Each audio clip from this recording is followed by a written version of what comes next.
અંકલેશ્વરના હાર્દસમાં ONGC overbridge પર માર્ગ અને મકાન વિભાગની બેદરકારી સામે આવી રહી છે.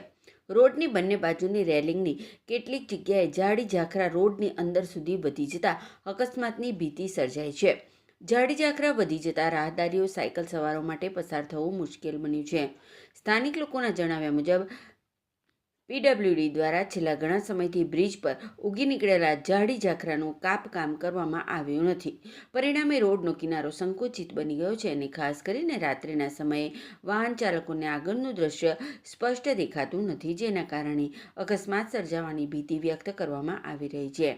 દિવસ દરમિયાન ભારે વાહન વ્યવહાર ધરાવતા આ બ્રિજ પરથી રાહદારીઓ, વિદ્યાર્થીઓ તેમજ સાયકલ સવારો મોટી સંખ્યામાં પસાર થાય છે, પરંતુ ઝાડી ઝાખરાના કારણે તેઓ રસ્તાની સાઈડ છોડીને મુખ્ય માર્ગ પર ચાલવું પડે છે, જે અકસ્માતને આમંત્રણ સમાન છે. માર્ગ અને મકાન વિભાગ દ્વારા સમયાંતરે કાપકામ ન કરવામાં આવતા લોકોમાં અસંતોષ જોવા મળી રહ્યો છે.